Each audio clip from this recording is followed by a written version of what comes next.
Generator Gates is unfolding, and I spoke on it tonight. You know, the whole attitude at the meeting was everyone's very jovial. No one seemed worried at all about the county prosecutor investigating these generators that were taken home by employees. I'm told there were 15 to 20 of them. You know, if there were only 3, it's still scandalous. People, and I'm not going to talk too much about it because we're going to show the clip of me at the meeting. But anyway, the general behavior was pretty much,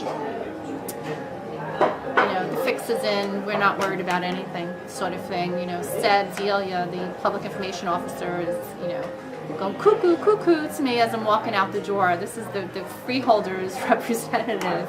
This is how he treats the public, and this is how concerned he is about the Union County prosecutor investigating Union County governments about these generators. But I did find some information today, and I'm going to look into it more tomorrow and make some phone calls. I did email the FBI before I left for the meeting.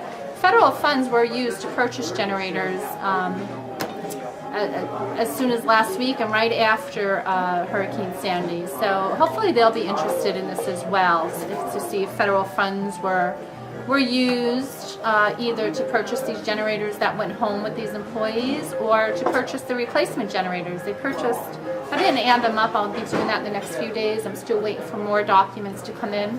But it looks like this is tens of thousands of dollars worth of generators they purchased after Sandy. So it was either to go home with employees or to replace the generators that went home with employees. But the federal government should be interested. I'm going to do my best to sell it to them. I'm on it. I've already sent an email, and I'm going to follow up with a phone call tomorrow. So, because it's in, you know, I'm going to also show them this clip. I don't know how much we have showing how the indifference of the freeholders and the employees, just their attitude.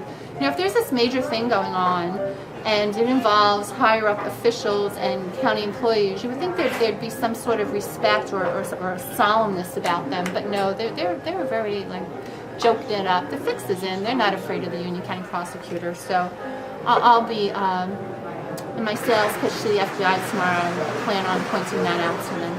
But here's the clip of me speaking at the meeting. I've asked before, how do you audit your equipment? How do you keep track of that? Maybe Dr. Taylor can come back up and explain that. Like, how do you know how many chainsaws you have and how many generators you have, and how do you track it? How do you know they're not going missing? So I've asked for that in the past and I didn't get an answer. There's an interesting conundrum going on. I've been able to compare 3 counties, including Union County, Sussex County, and Passaic counties, and how you deal with employee theft. Basically, generators were taken home over the course of Superstorm Sandy, and Passaic County and Sussex County came out very strongly against it. The Passaic County prosecutor was seeking and went before a grand jury yesterday. I don't know what the outcome of that. A mayor and a county and a town police chief, I believe it was, took home generators, and he was taking offense with that. In Sussex County, a undersheriff resigned after having been found to have taken a generator home. I am told that 15 to 20 generators were taken home in Union County by county employees, which include a breadth of departments. I'm told high-ranking officers in the county police department, public information department, public works, facilities management, administrative services, possibly a freeholder got one. I'm told that a county Suburban was used, an emergency management vehicle was used to deliver some of these things. And it's interesting, and on many levels, because for one thing, for instance, I'm wondering if the county police that are suspected of taking home generators are the same county police that have been investigating the missing chainsaws for going on almost a year now. You've had missing chainsaws involving freeholder Scanlon's son involved in the investigation. There's been no outcome of that. It's just been lingering. And that's one thing that makes it interesting. Another thing that makes it interesting, I just Oprah today, bills for generators that were purchased immediately after the storm and delivered. And you purchased, at a quick glance, tens of thousands of dollars worth of generators. And, you know, I do make recommendations, and I recommended it to the FBI late this afternoon that they take over this investigation, if not oversee it somehow, because federal monies were used to purchase generators. Now, were these generators the ones that went home with county employees? Or were these generators needed because county employees took home generators and they weren't available to the public?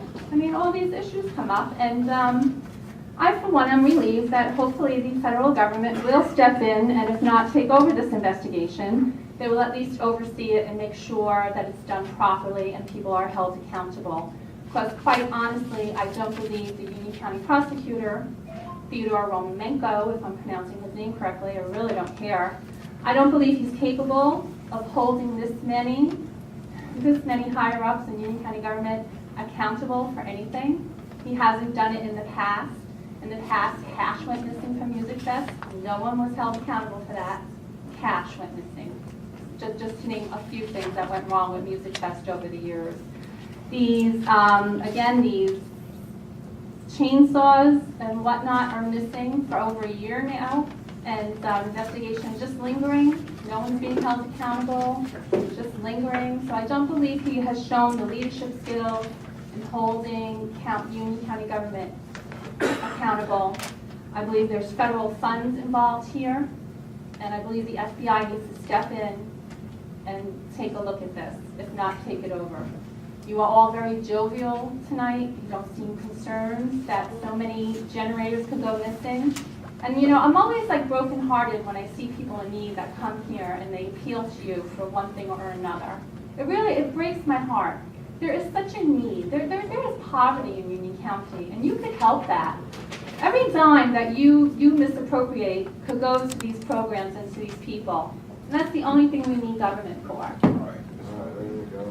So I'd like an explanation as to where these generators are, what's going on, and how you're holding your employees accountable. Okay. All right, thank you. I'll refer comments regarding the generators to the county council. With reference to that item, Mr. Chairman, the county did in fact institute an inquiry, but that inquiry has been suspended at the request of and pending the completion of an inquiry being conducted by the Union County Prosecutor's Office. We have and we will continue to cooperate with the Prosecutor's Office in their inquiry, and at the conclusion of that inquiry, we will complete our own and take whatever administrative action we appropriate at that time. I suspect within a week or two, we may be able to respond to some of the other allegations made tonight in terms of the extent of this, but at this point, that's really all I can say. All right, thank you, Bob.